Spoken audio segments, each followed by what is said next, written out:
What's going on, guys? Welcome back to the channel. Now today I have a comparison video between the Nike Phantom GX2 and the Superfly 10. Now why would I be comparing these boots? And that's mainly just because they both feature one thing, and that's grip knit. And I feel like grip knit right now is becoming really popular, and you might actually want to try it so you're not sure whether to get the GX or the Superfly. So today I'm going to do my best to compare both these boots and help you decide which one to get. And at the end of the video, I'll let you guys know which one is my preference. Now we'll start off with the uppers, since that is where you're going to find the main similarities.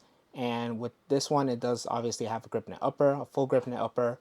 And this one's going to be the grippiest out of the two. And it's really noticeable when you're dribbling and when you're shooting. Like when you're shooting, you actually see like the boot spinning. And when you're dribbling, it does kind of stick to your feet.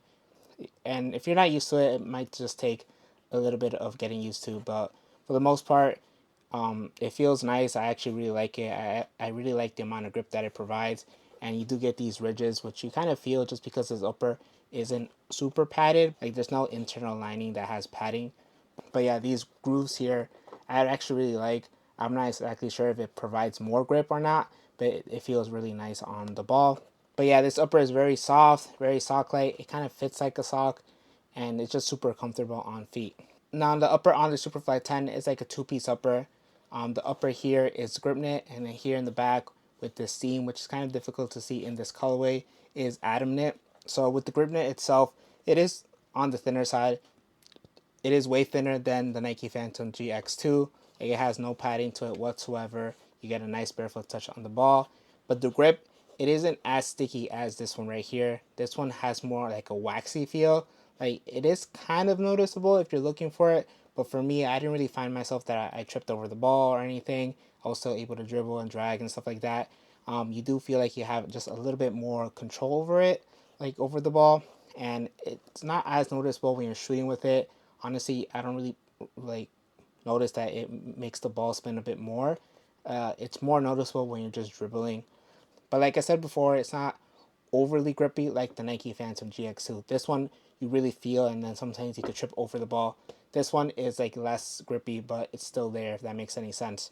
And here with the atom knit, it's just a thinner material that it's supposed to provide a little bit more structure and like less weight. So honestly, this seam right here, you don't really notice it whatsoever. It's very seamless, which I really like. But yeah, that's really the main differences in the upper. Now in terms of the fit, this is where you're going to find the main difference. The Superfly 10 just fits like a normal Superfly or like a Vapor. It's kind of narrow, and it's on the slim side. But because of the grip knit upper, I actually found that since it is a bit more pliable and softer, people with wider feet are able to fit in these pretty comfortably. Like I fit in these, and like I said, it doesn't hurt me, doesn't pinch me. I'm actually pretty comfortable, and that's just because this grip knit is just super soft, and it kind of forms to the shape of your foot a little bit, and it does stretch a little bit more. Now with the Nike Phantom GX2, the boot overall is a little bit wider in the midfoot. In the toe box, I would still say that it's pretty narrow. Not as narrow as the Superfly, but you guys can see it is kind of a narrow toe box. But here in the midfoot, it has a good amount of width, a good amount of volume. So if you do have a really wide foot, I actually would recommend getting these. Or if you have a wider foot and don't like tight cleats, then go with the Nike Phantom GX2.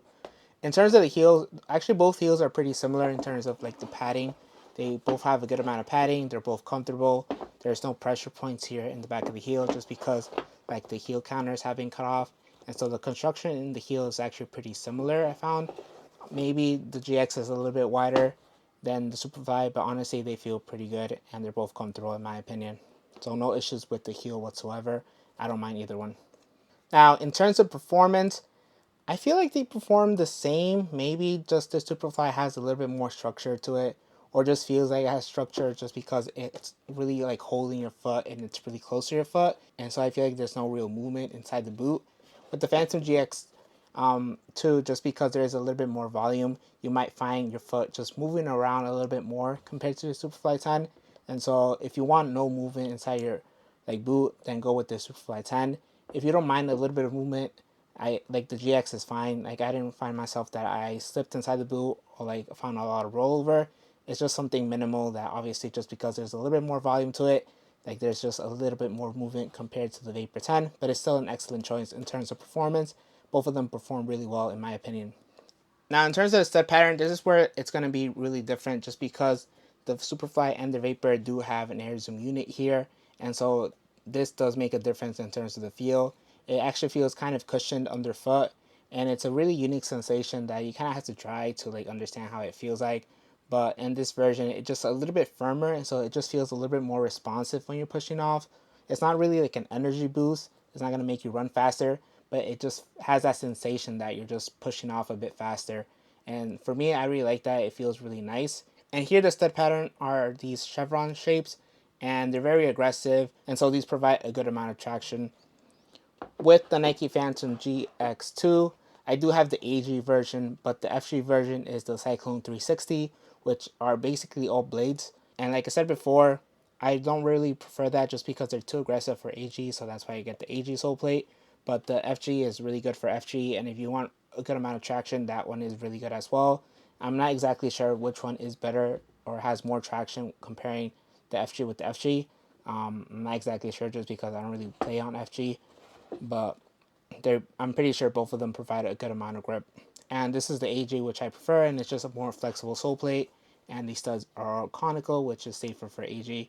So for me, I actually prefer the sole plate just because, like I said, I just prefer natural feeling sole plate. All right, so if I were to pick one boot right now to play with, right now I would honestly choose the Nike Phantom GX. I just had more time with this boot. I just find it a little bit more comfortable. Not that this one isn't comfortable, because it's a very comfortable boot. It's probably the most comfortable Superfly that I've worn in a really, really long time, probably since the Superfly 4 or Superfly 5. But yeah, I really like this boot as a lot. But the Nike Phantom GX, I just really like this grip knit a bit better just because you just feel the grip knit, like the stickiness a bit more. It's just grippier. And like I said, it does have like a wider fit. So for me, it's just slightly more comfortable than the Superfly. Like I said, both boots are excellent. You can't go wrong with either one. It just depends on what you're looking for, and depends maybe on the type of grip knit that you want. But let me know down in the comments which one you would pick. So that's it for today's video. If you guys did enjoy this video, make sure to leave a like, make sure to subscribe, and hit the bell notification so you're notified for future videos. Thank you guys for watching, and I'll catch you guys in the next one.